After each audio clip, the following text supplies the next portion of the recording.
Thanks very much. Thanks very much, Lindy, for that introduction. Thank you for also the Republican Club of Amherst to invite me tonight. And let me just say I do quite a bit of speaking on college campuses, and it's something I love. I enjoy it. I enjoy the debate. I enjoy listening to people who disagree, finding out what's going on the campuses across America. So tonight's no different. I'm thrilled to be here, and it was absolutely gorgeous time to come. I enjoyed a trip from Boston. I actually thought I was going to run into my son there. So I flew into Boston. Of course, he couldn't meet me. He's working for Rand Paul, and he wasn't able to get away. So I ended up just driving myself across, but it's gorgeous. It's worth every minute of it. So I've been asked to speak, and that's how I usually do it. I'm asked to speak about one or two topics tonight, raise a couple issues about my time at Treasury, and then I open it up to questions. Now, the questions can be about anything. It's a political year. It's one of the most exciting political years I've seen in a long time. I've been involved in every presidential campaign since Richard Nixon. And this year is the one I'm sitting out because my son's involved. So I thought I'd take a back step to it. Involved with a candidate, or one or another. But so if you want to talk about the candidates, Republican, Democrat, I have plenty to say about all of them, or any other issue, just feel very comfortable asking those questions too. So let me talk a little bit first about the topic. The real war on women.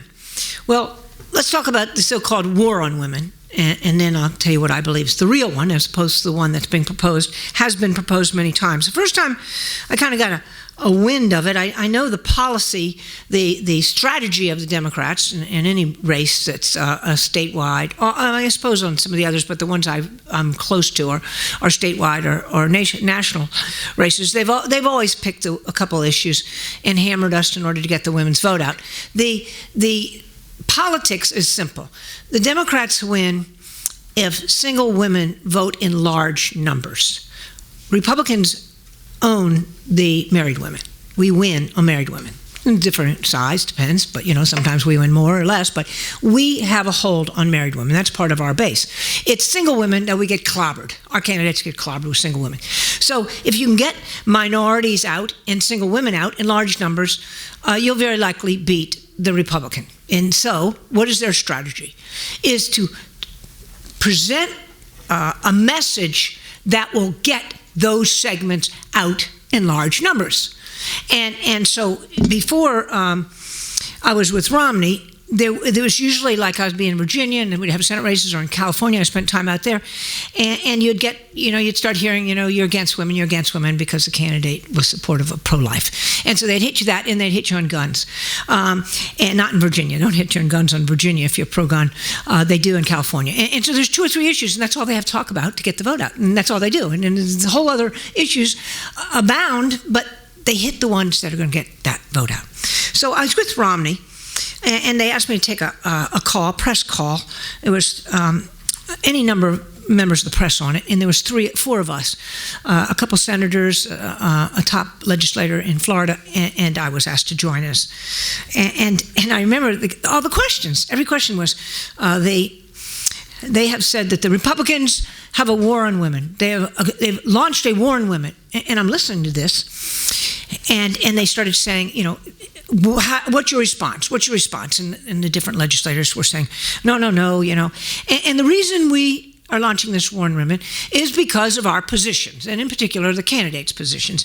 And they were pro-life again, and they said we wouldn't let Obamacare pay for contraception. That was a big issue. Oh my gosh, women are not going to lose their contraception with these Republicans.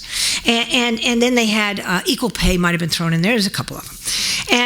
And therefore, because of our positions, we have a war on women, which is completely ludicrous. It's all demagoguery. It's completely outrageous. And so I just said, look it, guys, you want to talk about the real war on women? Go over to the White House, 1600 Penn, knock on the door, and ask them about why tens of thousands of women are losing their jobs under this administration's economic policies, far more than the men. Complete silence. All the press wanted to do was talk to me. All the other guys were disappeared on the phone call. What do you mean? And I said, look, women are out there. We're losing huge numbers of jobs. What's happening? Is that not more important? Nobody's taken anybody's contraceptions away. Nobody's ever talked about it. I'm a strong pro-lifer, been part of that movement for 35 years. I never heard anybody talk about this. Where are you guys finding this nonsense? And what makes you think women are going to buy it? But let's talk about the important issues to women. Jobs. Go over and talk to them. Well, that threw that story off for a day or two. They came back, though. They came back very effectively. But I just said, this is so outrageous to suggest that we have something against women, all right? So I started to really pound it on through the media. But the key is that the media liked the story, so they pushed it too. So it was coming across strong and very effectively. It's spin. You take a couple of facts and you turn it into a story and you twist it. We're as good at it as they are. Don't get me wrong. It's politics. It's a strategy. It has nothing to do with reality. However, it does enormous damage. I believe there's a real war on women. And let me go back to kind of my sense of women. A couple stories. World War II. This is a terrible, terrible human tragedy. This is an incredibly devastating war. Our men are going in huge numbers over to fight some very, very tough battles. The women were here. They were left behind. They had families. They don't have child care. They just pulled together. They went into the workforce in huge numbers. And these women kept that war movement alive. They kept our engine alive back here because the men were overseas. Now, you can read your history books. It was phenomenal. And at the same time, they had families they're keeping together, all right? Women, to me, that's our stock. That's the kind of people we come from in this country. Phenomenal women who can do incredible things. They didn't have the education you all did. They didn't have work experience like many of you already have, or certainly the women in our workplace today. And they weren't accustomed to being outside the home. But they stepped up, courageous as they could be, strength that's very deep-seated. I saw it again in my own life when I became a single mom. And I was a single mom for over 20 years. I became single when I was pregnant with my third son, and remained as a single mom until they were in their 20s. And I met so many other single moms. I could see problems. I mean, it is a very difficult path to take, all right? It's very hard. And so I'm appreciative of other single women and what they're facing. And I saw women. I had already been Treasurer of the United States. I had a terrific education. I had great contacts. I had enormous benefits that I could draw down on as a single mom. So many single moms that I came across did not have any of that.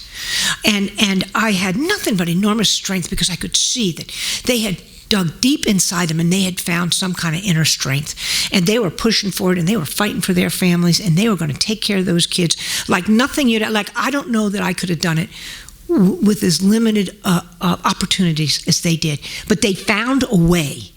And that's how I see women. I know them to be amazing, powerful people. If given don't give them, they'll find their own opportunities. And then another incident recently. I have a close friend whose daughter we were having dinner with, and she went up to New York recently, and she's a feminist, very smart UVA grad, English degree, writes well. I mean, and personality coming out. I mean, she's got it together, right? She really does.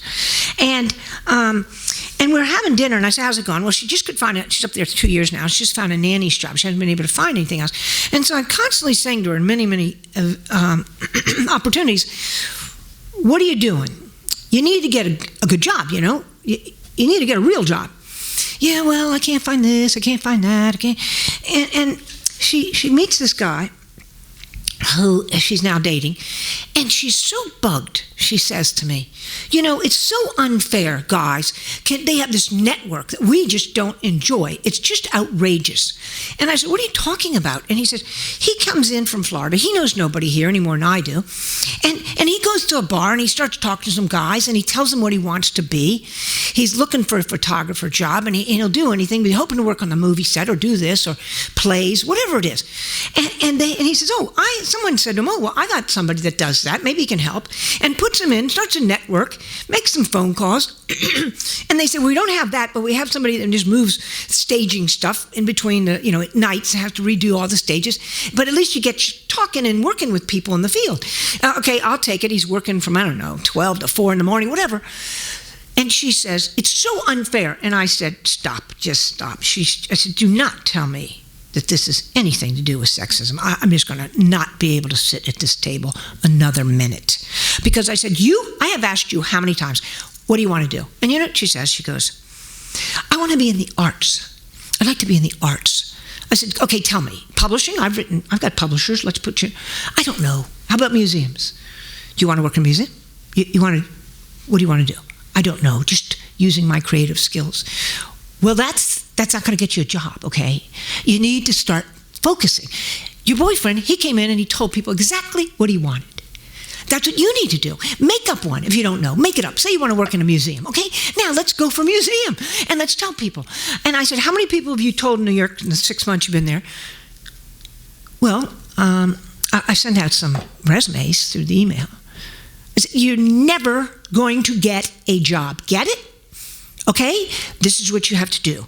You have to figure out something. And then everybody you run into, mention it to. And I don't care if the person's doing your hair or running in the elevator. I don't care. You tell them all. You start to create your own. You have to make your own opportunities. That's what it's a tough world out there. Nobody is handing it to anybody. So get it started. I said, go for temps if you don't want to knock on doors. Well, she just sends emails. She sends her email. No phone calls. No, just emails.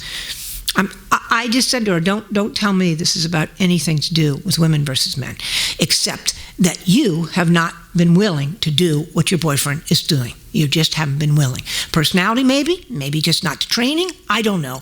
But you need to do what you're uncomfortable doing. Okay?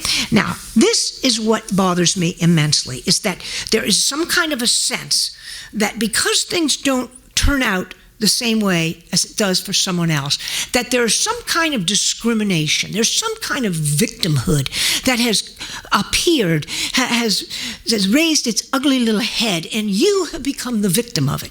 This is, most of the time, is in your mind. It's created to protect yourself from having to say, I take responsibility. I think back to the days I was at Treasury, and this is long ago. This is when as a conservative woman, I had an upward battle. Okay, they didn't see women as running the departments, and so I wanted to be treasurer, and I knew that first I wanted to be treasurer of the campaign. And I knew that I did the work, and I was 28 years old, okay? And all the big guys, if your candidate starts winning, the big guys come in and try to take the top jobs, because if he wins, then they move right on in to a nice job in administration. So you can really go from being a 29-year-old person into the Treasury of the United States in very short order, okay? If you get with the right candidate, it works very nicely. So the competition is extremely serious if your candidate starts to do well. Well, I spent about 4 months telling them, look, I do all the work. I'm the treasurer of this campaign now. I wasn't treasurer yet. I'd been treasurer of the pre-campaign organization. And I said, I want this title. I have to have this title. And I pushed for it, and it took me several months to get it. They had no other candidate because it was a year before New Hampshire, so nobody was really paying attention. So I got that title. And then when we won, I had to have, when we won the general election, so now it's President-elect Reagan, and it's November. And transition has begun, which is this amazing committee that starts out of nowhere. All the people have planned this long before the campaign workers even realize it's around. And they form a committee that sets in place the transition from campaign to administration. Okay? And many people have already working on it. When you're out there working 7 days a week, 13-hour days, and you got these people over there saying, oh, Joe would be good at Treasury, or Pete will be good over at Energy, and they're putting all their friends in these places, okay? So I had to have a heart operation right after the campaign. So I was going to be out of commission for 6 to 8 weeks. And they said, a friend of mine called and said, Bae, I'm over here transition. I need to know what's your number one job that you want, number two, and number three, because you're going to be out of commission. Things are going to be moving very fast, and when you finally come back from this ordeal, there's a lot of positions are going to be full. So you were with Reagan for 5 years. We're going to take care of you. I said, thanks. They're my buddies. I said, okay, I'll tell you what I want. First, I want to be Treasurer of the United States. Second, I want to be Treasurer of the United States. And third, I want to be Treasurer of the United States. And they said, babe, this isn't funny. You don't get Treasurer of the United States, then what happens? All these jobs will be gone. You're going to get a second-rate job. So tell me what you want second. I said, and if I tell you what I want second, at 31 years old at the time, I will get the second place. I know that. You know that. Somebody's going to want the big one. But I am qualified. I was the candidate's treasurer. Now I want to be the president's treasurer. That's how it is. I deserve this job, and that's what I want. The point of the story is this. Nobody gives you anything. I'd done 5 years. Nobody's going to come and say, oh, babe, we've got this great thing for you.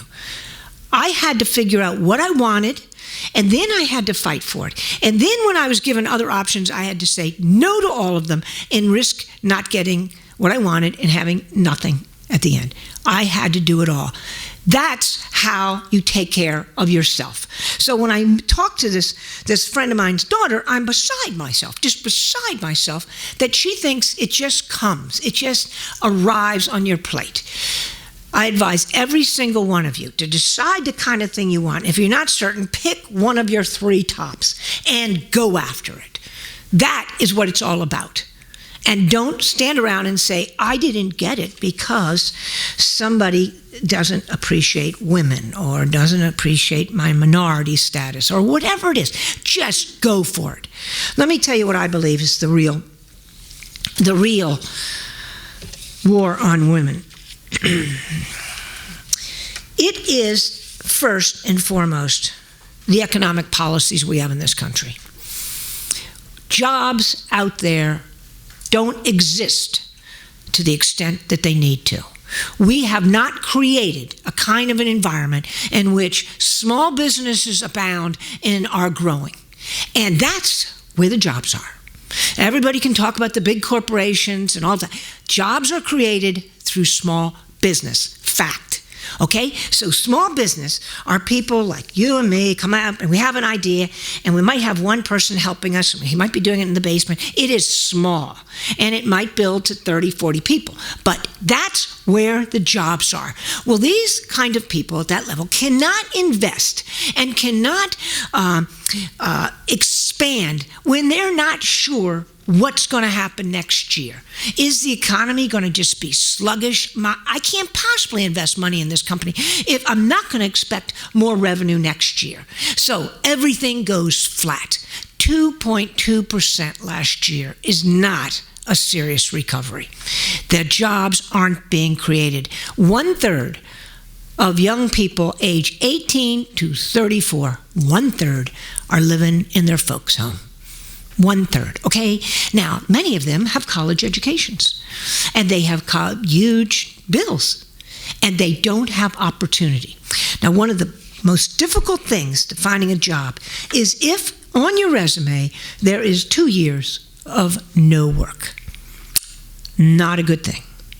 And that's one of the things that disturbs me most about this young girl. If you don't go and get some kind of job, which shows you're out working, doesn't have to be what you want, doesn't even have to pay a lot. It just is to show you're in the workforce, moving up, making contacts, working hard, you got the work ethic. That's what's there, okay? So if you are 2 or 3 years out of school and you have not worked, you know who gets the job? The ones that are graduating. That's who the jobs go to because you're fresh, you're excited, you're motivated, you're just coming out of school, you're looking for those opportunities, not the people that have 2 years. How about the 45-year-old man with 3 kids who's lost his job for 2 years? Very tough for him to get back into the market, or the women. It's very difficult. This is the job of our government, to create opportunities for all Americans so that we all can go up that economic ladder. Not everybody is graduating from Amherst. We can't start up here. Many of you will be getting higher degrees, so you'll be even starting up here on that ladder. Everybody has to have a possibility. If you didn't make it through high school, now trying to get your life together, you're 25 years old and you know you messed up, You should have a place on that economic ladder to step up. Might be low down, but you get started and you go to the next level and you work hard and you can go to the top two. We all can get up there as long as there's each rung exists. But what our policies, Republican and Democratic, have failed to do is to keep all the rungs in line. They have trade policies, have sent millions and millions of our jobs overseas that are the ones that got a lot of people who didn't have higher education ability to take care of their families, to move up the ladder a little bit, and to have the kind of lives that we all dream for. Okay? It's been stolen from them because of economic policies and our administrations. And instead of a Democratic Party speaking out to the women and saying these policies aren't worked. We tried to make them work. They failed. We've got to come up with something else. Instead of making a case for serious job creation, they tell us there's a war on women and the Republicans don't want to give you money for your contraceptive. How dumb do they take us for? They take you for granted. They think that this is serious enough for you to vote for them, as if you're not looking at what's going on around you. It is, to me, it is not serious leadership. It is just all about getting the vote, scaring people, telling them things are not true. Take Social Security. This is one of the most offensive approaches to policy that I have seen. And I have seen it now since the Reagan days, because when we came in Reagan days, Social Security was on the way to bankruptcy. All right? And everybody says you can't touch it. We've done nothing since. But you know how Reagan did it? He knew that you can't touch Social Security because then they get them all going, saying you're after the elders, war on the elders, oh my gosh, senior citizens are up in arms. You know what he did? He said, I got an idea. Put a blue ribbon committee together. Half Dems, half Republicans. Get the best Democrats that we know, people that all the Democrats in the country respect, and likewise Republicans. And then get them to come up with a way to turn Social Security around and make it solvent. And then I'm going to take whatever they come up with, and if it means raising taxes, whatever it is they say, I'm not questioning it. I'm sending it to the Hill, and I'm telling them, you either vote up or you vote down. No amendments, up or down. He got it through. No political fallout. Both parties involved. Congress passed it. Kept Social Security solvent for another, 30 years? And now we're looking at a serious problem. 32? It's going to be insolvent. 45 billion this year? It's in the deficit. Next 10 years, they expect it to be like over 160, I think 160 billion in deficit. That's the Social Security. Now, let me explain war on women with Social Security. Women live longer than men. They have to make whatever savings they have, get it a little further than in the men because they live longer. Secondly, women on the average have 11 years out of the workplace, taking care of family members, loved ones, children, parents, whatever it is, 11 years out. Women work part-time 2 times as often as men, okay? So there's far more women out there who do, at some stage, work part-time. All of those things mean that they don't have the kind of investment in Social Security as the men do. So their numbers are not quite as high.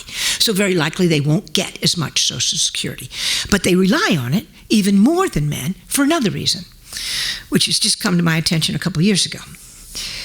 Women do not invest with any risk. You know who make money in the stock market? Men. Now, I married a guy a couple years ago, and he and I probably made similar money over the years.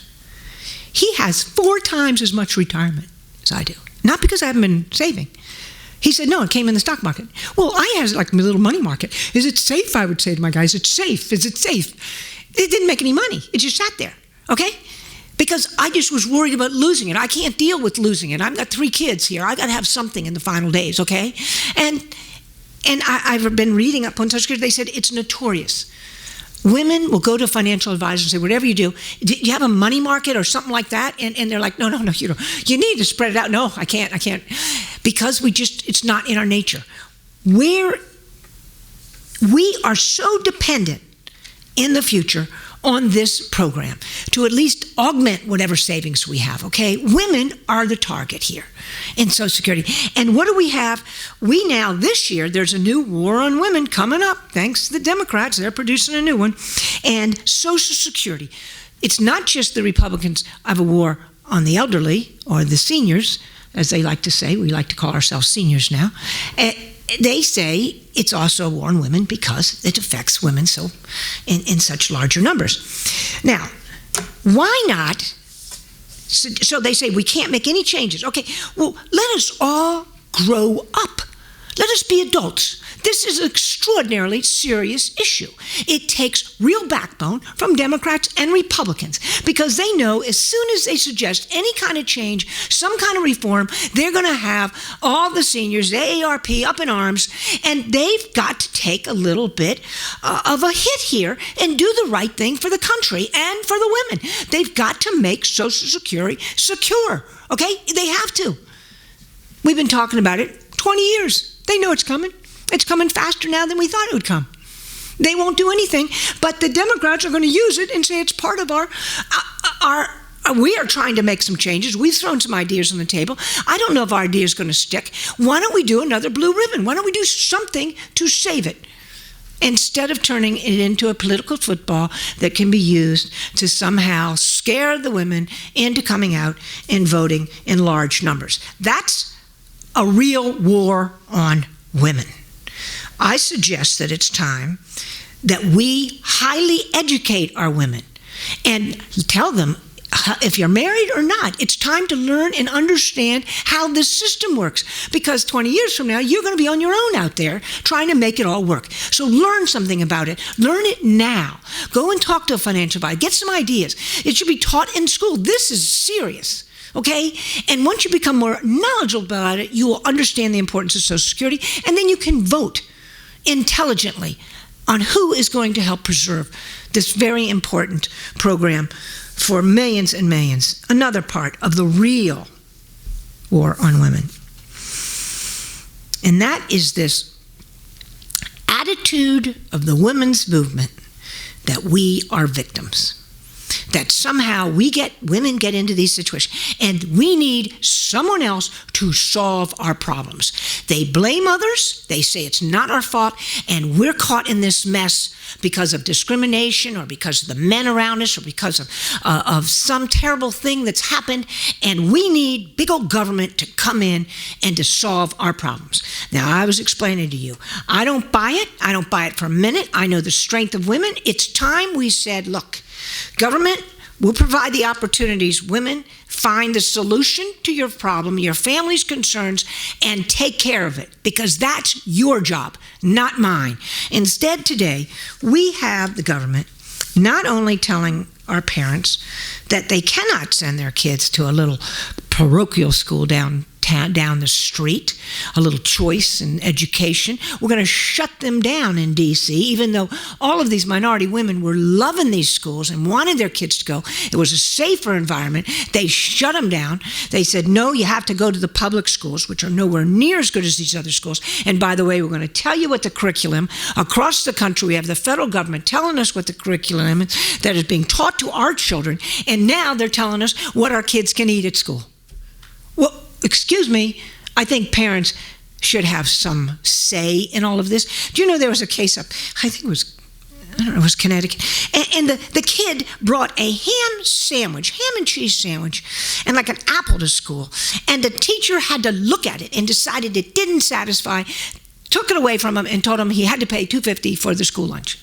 Well, first of all, I wouldn't have eaten as a kid a ham and cheese sandwich, okay? I only ate peanut butter crackers. Imagine I would have been in big trouble because they would never have allowed peanut butter crackers. So the parents don't know what's best for their kids. They have to be listened to. They have to be told to eat whatever it is that's coming down from the kitchen that is being directed by a federal government. This is ridiculous overreach.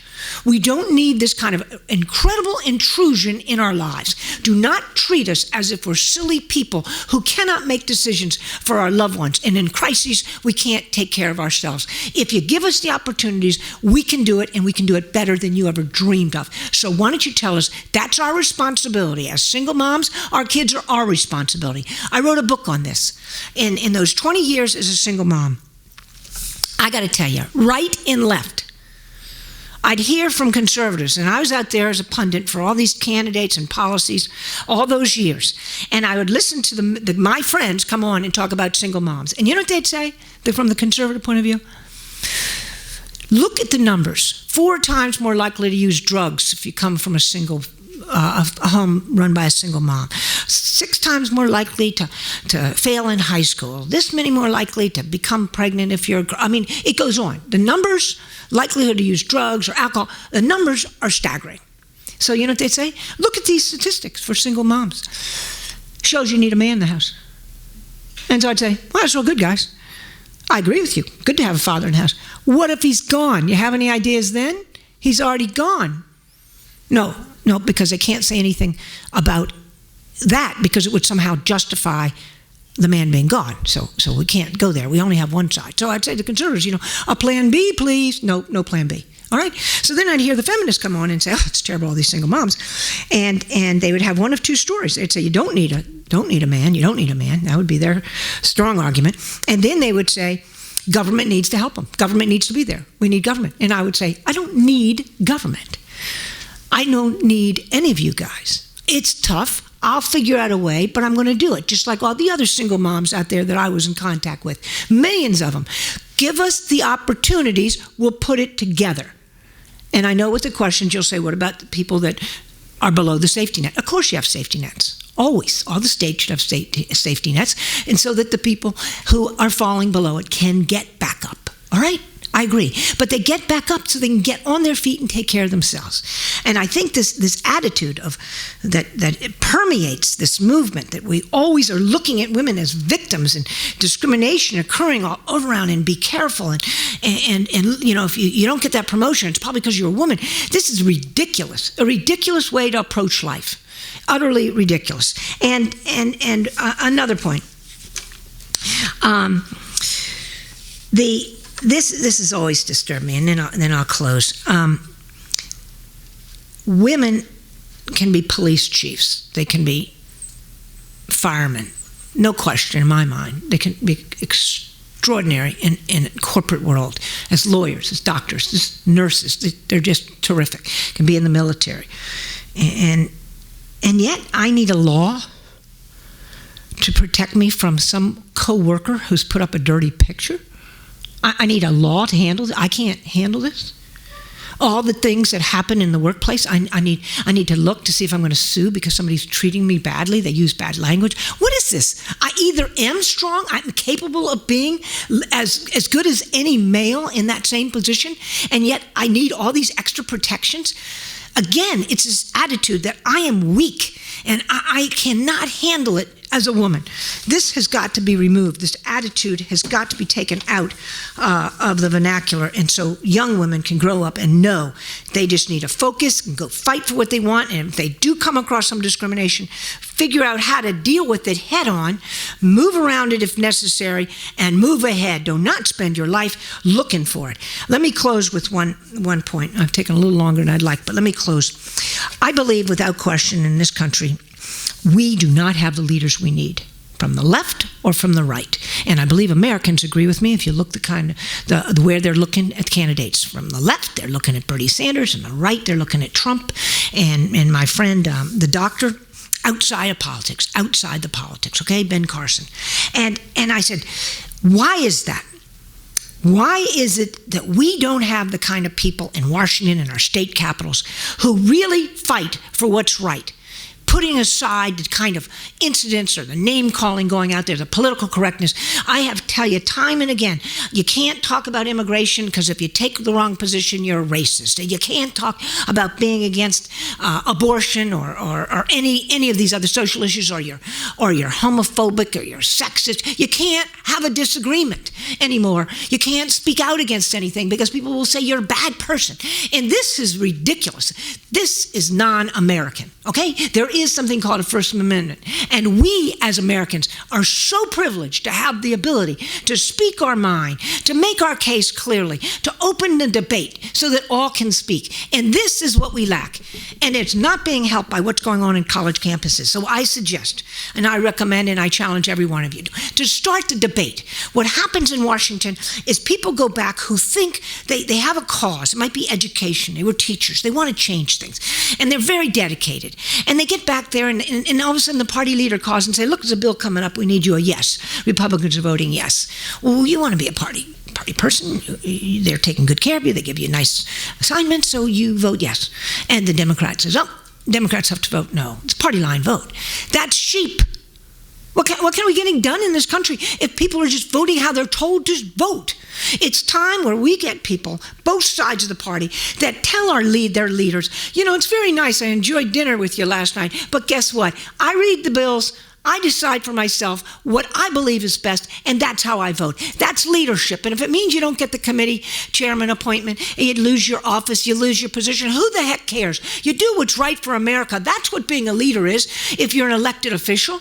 And if you're a leader in your community, you don't sit back while the local school says your kids are going to be taught this or your kids are going to be taught that. If you don't think they should be taught that, then you step up and you take over the school board. You get people together. You have some kind of a response to this. You don't sit back and say, oh, I can't believe they're going to teach little Johnny that. They're not going to. Get it?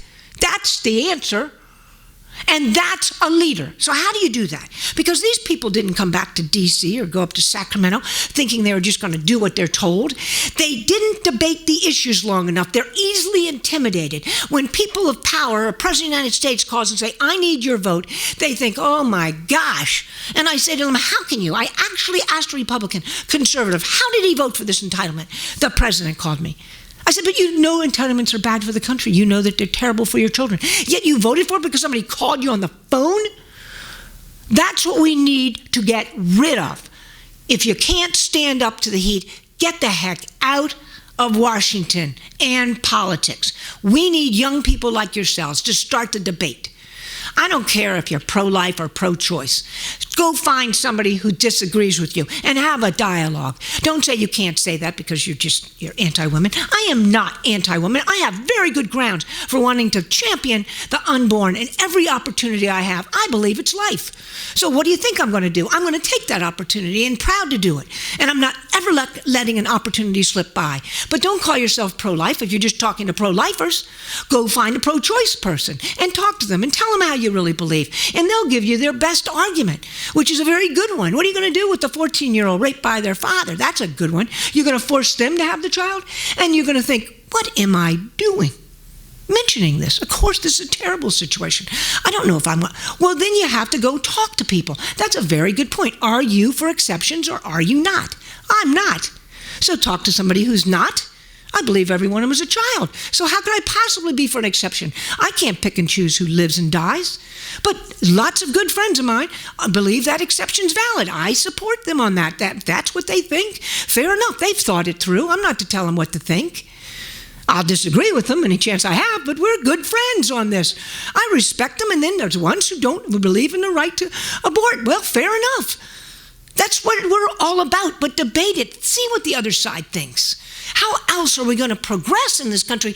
Everybody tells me, oh, it's just chaos down in D.C. There's gridlock. Of course there's gridlock. We're not allowed to talk about anything. Americans are totally teed off. You know, in immigration, you can't even discuss it because you're going to be called names, and political officials can't stand being called racist because that really causes them some problems in their re-electing efforts. So we back off and say nothing. My challenge to every single one of you, start a debate, whether it be about the war. What should we do? Should we be in Syria or not? That's a good one. How about trade? I'm not a fair a free trader. I'm a fair trader. That's another one. Republicans disagree with me on this. I am in total agreement with Ralph Nader on that one, and Bernie Sanders, for that matter. What the heck? I don't care.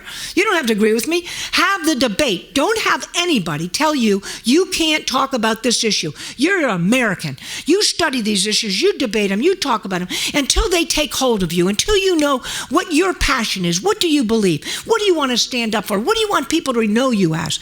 Who are you? Are you somebody that is proud to take stances that you've thought through and you feel you should be spoken out so you can guide and direct people? You can make a difference in people's lives. If you keep your mouth shut, you're not going to change anybody.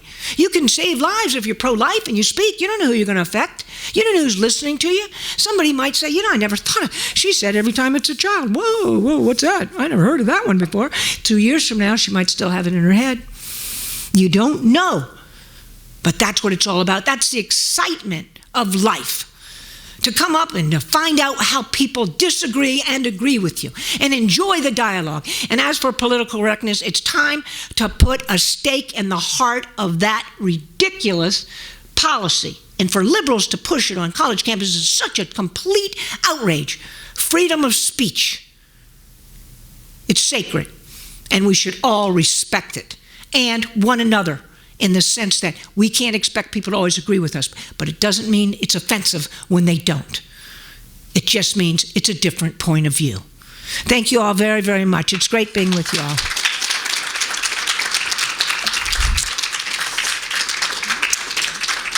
Now we have plenty of time for questions. And we will use the mic if you think we need it, but I don't know that we do. Let's see how it goes. Yes, let's start right here.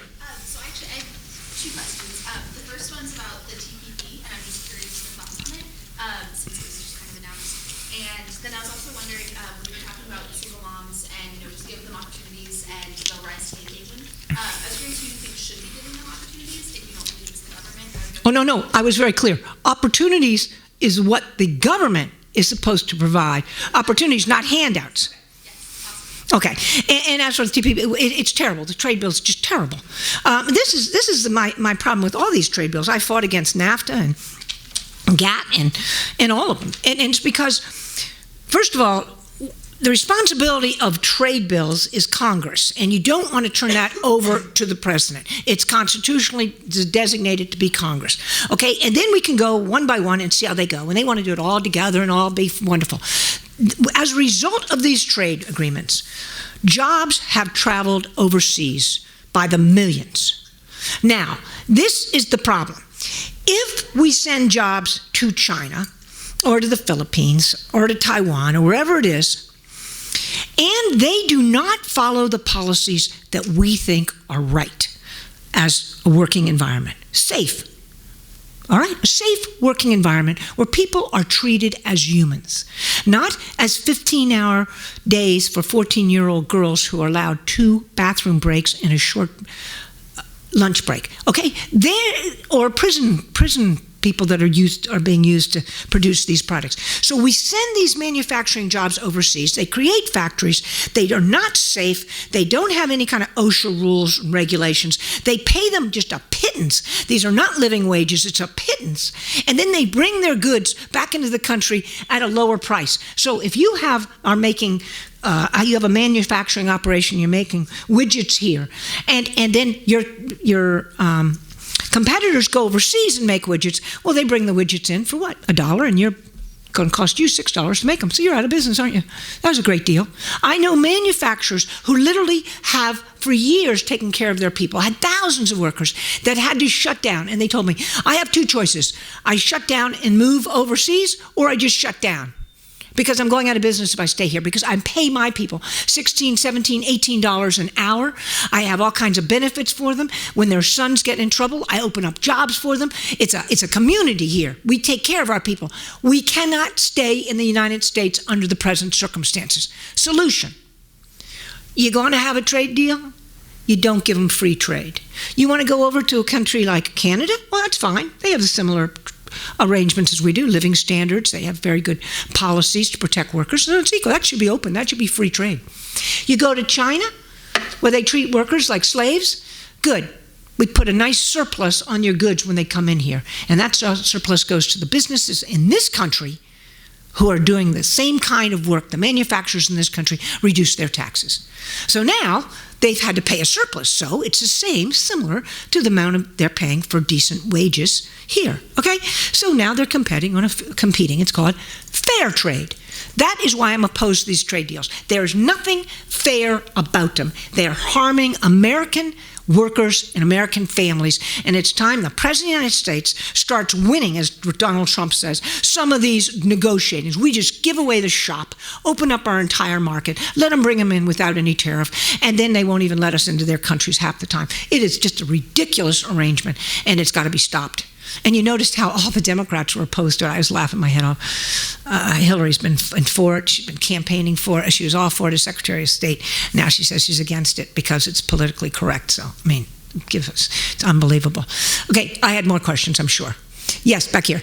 My question is about schools and meals and educational standards. So, don't you think that sometimes the government does know better what children should eat than their parents? No. Because sometimes, well, parents, like, there's a huge problem of obesity and malnourishment in America. Absolutely. Okay.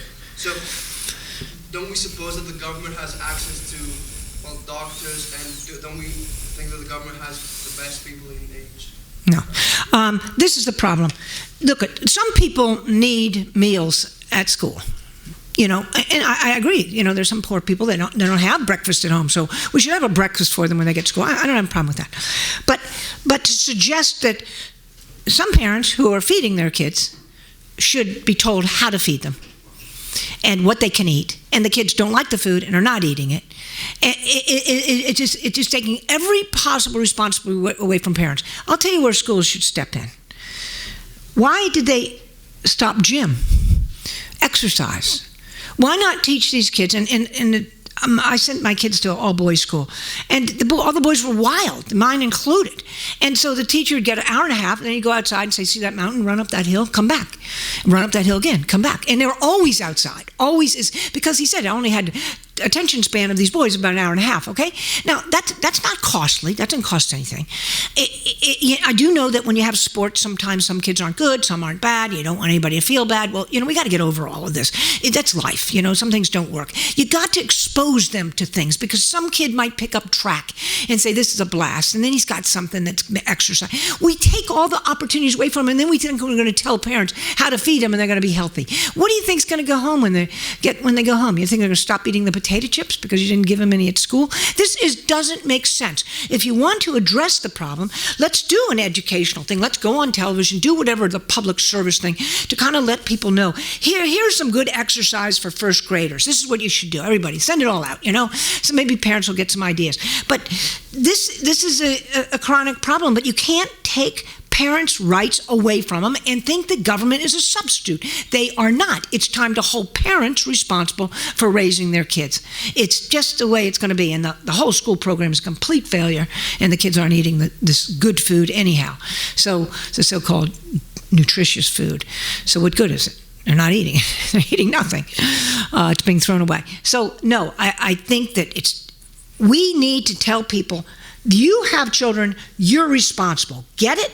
You better do right by them. If they seems to be abusive because they're not feeding them correctly, there's doctors at the school or nurses that can sit down just as if they're sick or being abused or whatever it is that you're looking for, and say, look, bring the teacher in, bring the parents in, and let's have a discussion. We think there's an issue. There's things that can be done on that scale. The teachers and the counselors locally, not federal government.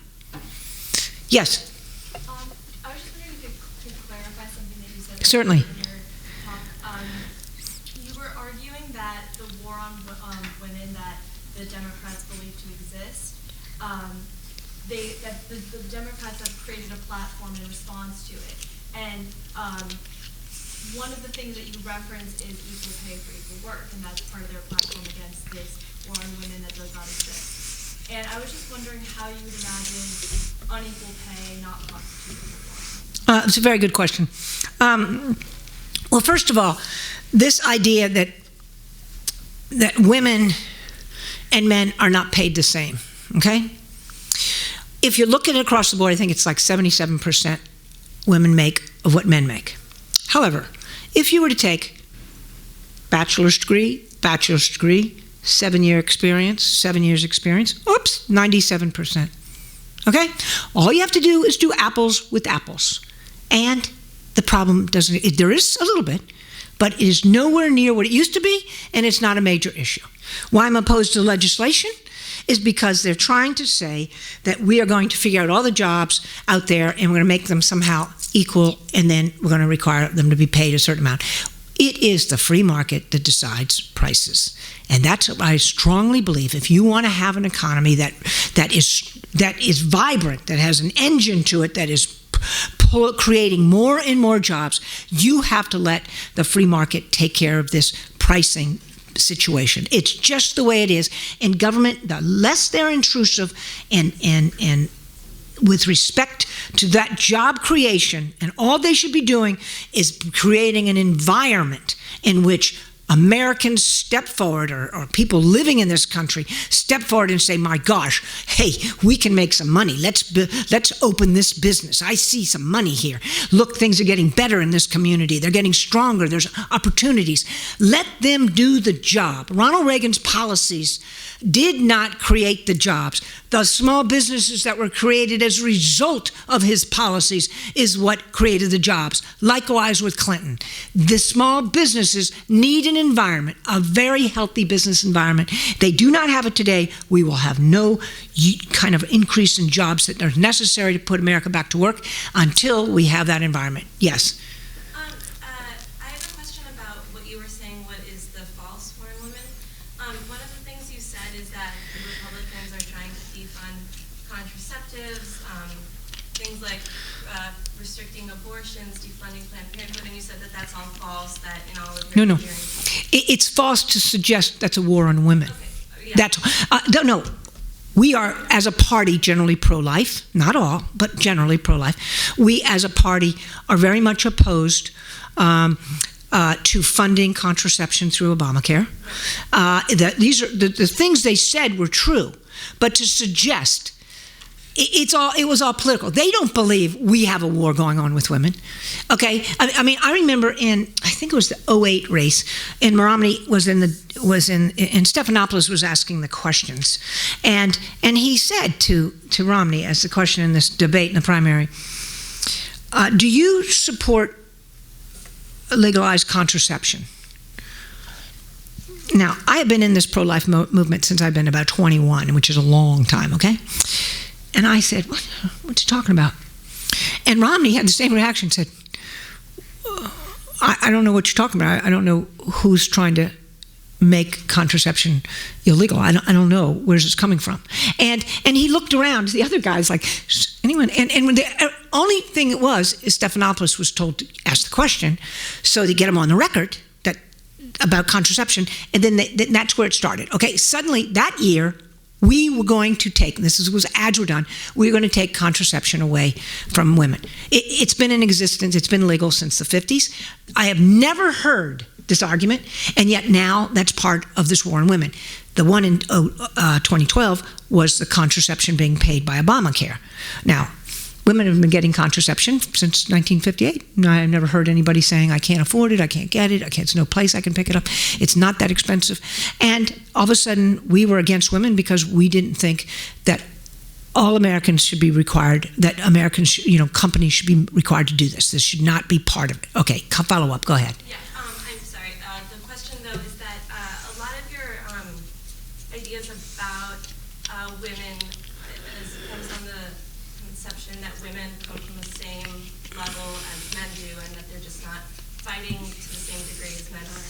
No, men and women are very different, okay? Yeah. But because we're different doesn't mean we should not take charge of our own lives and make our own opportunities, given the government creates the opportunities to be available for us, okay?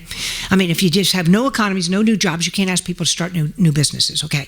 So my point is, as distinction from what you're saying is, I am the very first to tell you that women are not exactly like men.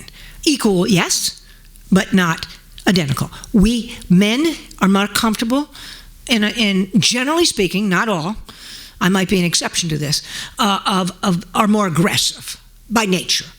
Okay, now you guys might argue with me, but I think her boyfriend, this gal's boyfriend, did what most guys do. They go in the bar and they say, "Hey, you know anybody? Hey, you know anybody?" And they just start the conversation going. And for some reason, she's extraordinarily hesitant. Now, maybe she's more hesitant than most women.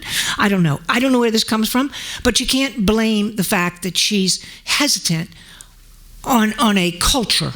Yeah, I'm sorry. The question that I've been trying to ask is that how can women who are, for example, denied or restricted abortions in many states, if they're not educated about contraceptives, because a lot of Republican governors are reducing education on pregnancy and how you get pregnant in high school. If women become pregnant and are not given the same set of opportunities as single moms as you were, as you stated in your speech earlier, then how can they be expected to receive the same economic, professional, educational improvements as men can? I don't know the question. If women are... I mean, are you suggesting that if we don't teach certain... we always teach... I mean, since I've been in high school, I know there's been classes that teach a whole lot. They might not teach everything you would like them to teach, but certainly teach about what it is all about, sex, etc., and how you have babies, okay? Now, I don't know if you think that men are better informed. No, I'm saying men obviously are not the ones that get pregnant. However, if a woman gets pregnant and she's not available or given the opportunities to have an abortion, and she becomes a single mom, yet she does not have the opportunities and network that, for example, you did as a single mom, how can she get ahead in life? Okay, now I understand your question, and it's a very good one, so I apologize. First of all, the opportunity to have an abortion is not to her benefit. I will tell you categorically that it is never a good thing. There's two victims to abortion, the woman and the baby, both. There is much better alternatives, which I would always encourage and support. So that's number one. Number two, abortion is legal in this country. So I don't know what woman who would choose to have an abortion. As we know from the recent stories about Planned Parenthood, they are very actively providing abortion across this country, plus many others. Okay, so your suggestion that she couldn't have an abortion, although I think it's great she didn't have an abortion. So now she's a single mom, okay? She didn't get the abortion. Okay, so now she's a single mom. What are opportunities? This happens everywhere. I mean, it's millions and millions of times over every year. What are opportunities? There has to be, number one, a safety net. So if she doesn't have any kind of education or any marketable skills and the situation is difficult, there are program after program after program out there, private and public, and state, heavily state. I'm involved in several private ones where they will help you through this, so that they will get babysitting services, so that you can go to the local community school, because in the city that you live, there's a company that is looking for jobs, and they'll tell you about them. They'll tell you the kind of schooling to take, a couple years, maybe night school while you're going. There is a lot of programs out there. The key is the single moms have to say, I got to get myself to a place where I can make enough money to take care of my child. I have to get there. Now, I'm going to have to use some services to get there. And those services are out there. There is a safety net, and there is private companies. They're going to have to do work. I know community colleges that literally wait for you to come in as a single mom. And if you are someone who is serious about going to school, they immediately put you in touch with a program that pays all for your car expenses. They got people all through the city take care of. Dentists will do your free dental work for you, and your medical for your kid. I mean, there's just programs out there. Okay, now. That is what they have to do. And I know many single moms who have fought, ended up getting the first degree, getting the kid finally in school, then they can go more school more, and they can go half-time. Then some of them move back in with mom to have her watch the kids. There's lots of things you can do, but you have to put your child first.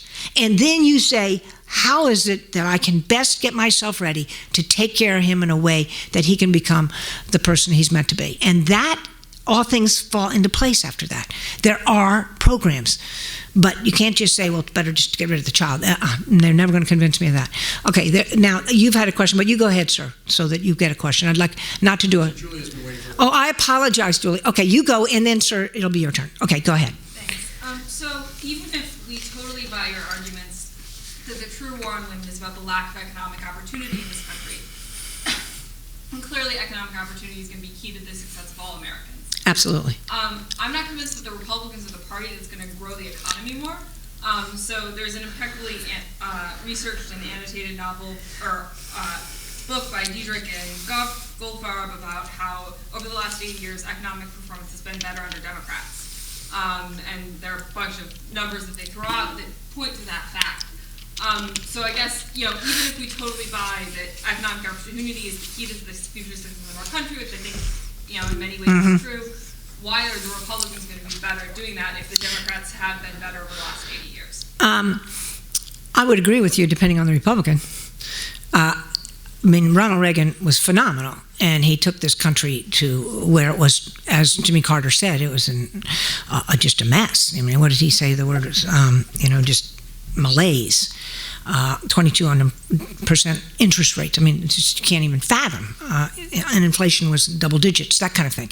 So he was able to do it both with policy and personality. I'm the first to say it wasn't just a policy, but it was a personality to inspire Americans. I was there as part of that whole policy of his as a chief spokesperson for it. And what he did is he said, I'm going to create an environment. You guys have to do the jobs.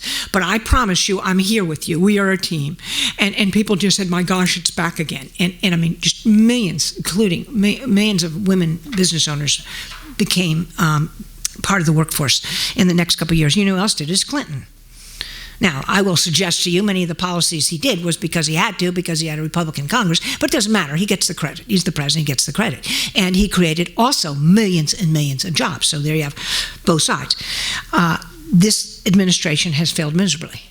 Nobody can, he has failed according to his own standards because he said he was going to, these policies would put, we would get between 5 and 6% for the subsequent years. When that didn't happen the first year, he re-advised it and he said, okay, not this year, but next year it'll be 5 to 6%. We haven't even close to that. It's just a mess out there.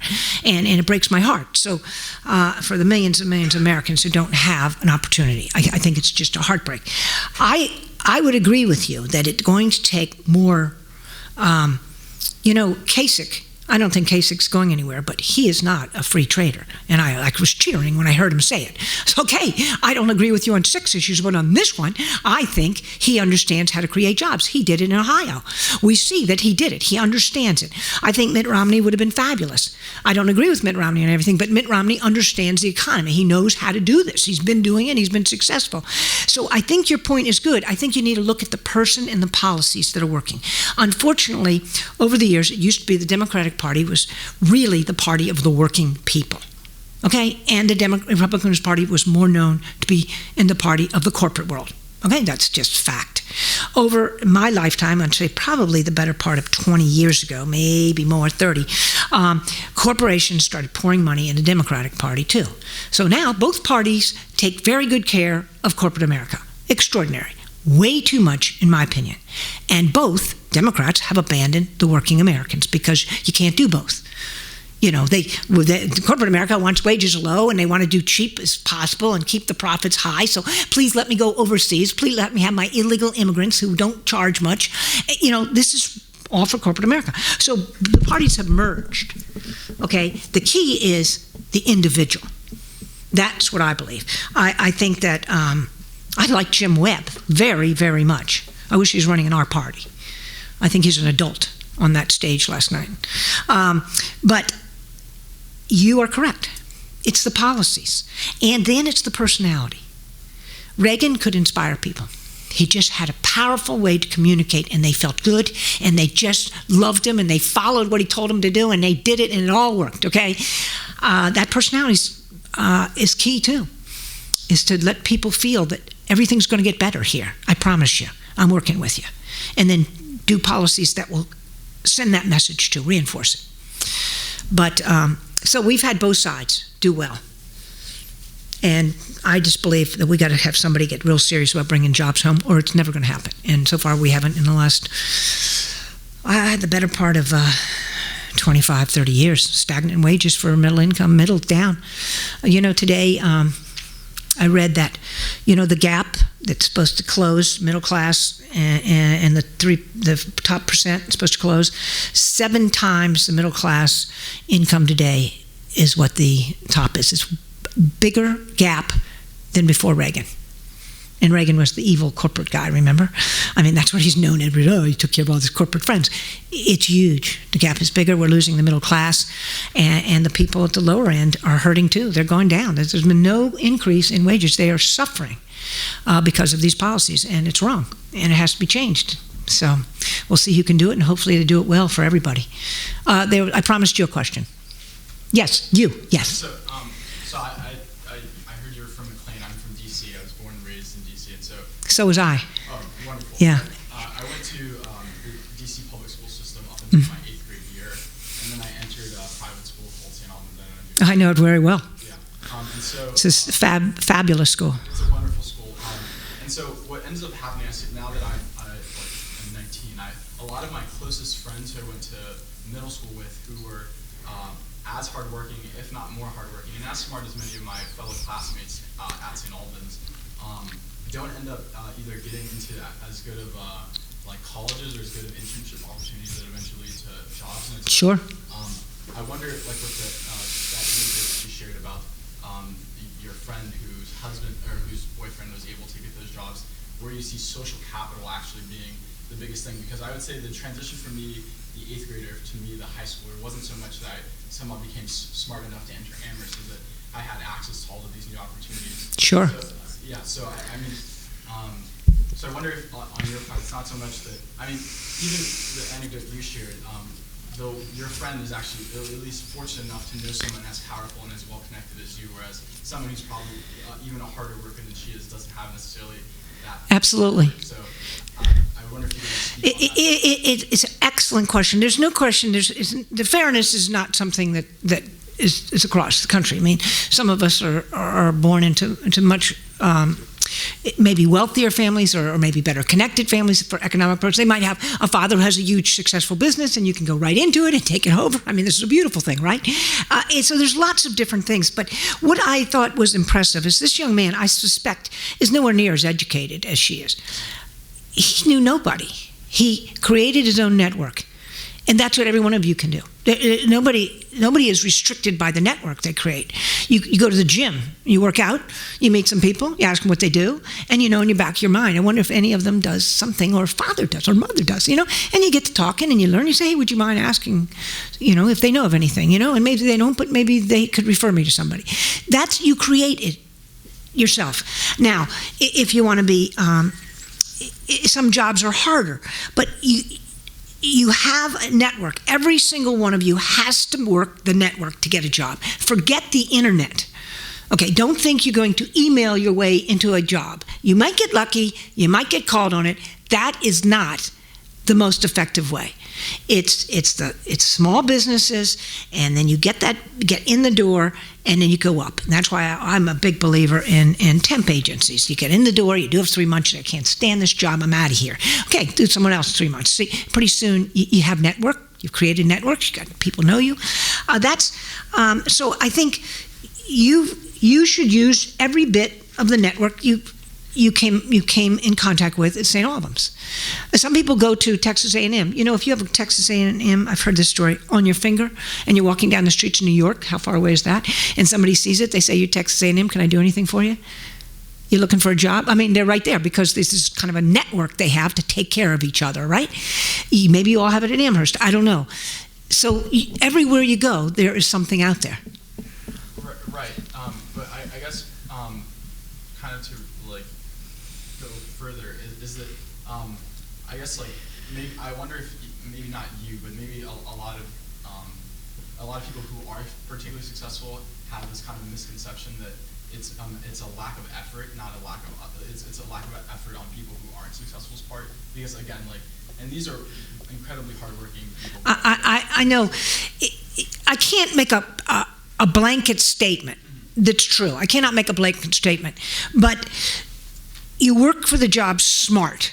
You just be smart about it. There are jobs out there. In fact, I've noticed there's more now. I've just started getting a sense of more people looking, with the signs up, in jobs. And I mean, you can't just go through life and think, well, I did everything right and what happened? You got to know, you guys, I don't care what courses you're taking, you better be developing a marketable skill. Okay, there's a whole lot of money going into this. If you're coming out without a marketable skill, then you know what's going to happen? You're going to spend the next 2 years finding a marketable skill. If you want to work into a field. I mean, maybe you'll get lucky and become a researcher or something in your field, and it'll be great. But marketable skills is how you get jobs. So I was talking to somebody at dinner. She's going to be a nurse. It's a beautiful profession. Nurses all across the country, they're looking for nurses. You go, move anywhere. For a year, go to another city, you get another job. It's a wonderful thing to have. Now, if you don't want to be a nurse, don't be a nurse. But it is wonderful. So you got to think smart. You can't just graduate with a political science degree and think, okay, where are the opportunities? It ain't going to be there. I wouldn't even hire you in a campaign, I don't think, unless I liked you. Because you're not being trained to work in a campaign. You're just learning things. You're learning lots of good and fun things, and it might be your passion. Okay, you should get it. But in the meantime, you should focus on something or some design of what it is you're going to want to be so that you can get into that field. You see what I mean? Okay, you have great opportunities. The next person, your people that you met that went through high school, in a different high school in D.C., they might not have those opportunities. They have you as a network. That's one person. You might be able to help direct some of them. In addition to that, if you talk to them, you got to tell them, look for where they're hiring, and then learn that. I remember my nephew became an attorney, and he's having a hard time. He's a little firm. He wasn't making enough money. He came from a school that wasn't particularly was the bottom of the legal field schools. And his cousin said to him, "Go back to Georgetown at night and get an MBA. No, not an MBA. Get a master's in tax." So he did. He's now got an unbelievable job in Georgia. He went down there first for a company, did the tax, because they didn't have a tax guy. So he went from just a bare minimum survival as a lawyer for 2 years at night, got the daggone master's, and he had to think it through. It wasn't all his contacts, it wasn't working for him. And so he figured an angle. And now he works at a big firm as the head of the tax division. Okay, it takes time. That's what you got to That's what you got to talk to your friends about. Figure it out. What's out there? What do you need? Be gutsy. Do what you're uncomfortable with if you need to, and ask people for their help. But if you're just sitting around waiting for someone to call you, do not expect it. Do not expect it. I hope that answers your question. There's no question some people are more because of their background and because of their associations, because of their opportunities, have greater opportunity to find that job. My son, Stuart, I tell you, it's because of his mother he's working for Rand Paul. Only because he didn't know how to do it. Well, I knew exactly how to do it. And I told him, just go up there. Well, they're not hiring me yet. Go up. As soon as they open that door, you show up, you're a volunteer. He said, you sure? I said, I'll cover you for a month. In a month, he had a very good job, and there's only 6 people up there. He's doing everything. He's got so much confidence now. And he was just in a bad place before. Now he's just having the time of his life. He loves this guy. He's working for a guy he believes in. And it's an incredible job. He's giving speeches. He's doing this. He's advancing. He's the body guy. He's doing everything. Okay? Now, it's me. I can't get him a big paying job, but I can get him a campaign job with a friend of mine. Yeah, I can do that. Now he'll have to take it himself and go from there. But everybody knows people. And you just have to make those contacts. Could be the guy at the grocery store, Just can be everybody. Thank you all very, very much. I sure appreciate your being here this evening and the great questions.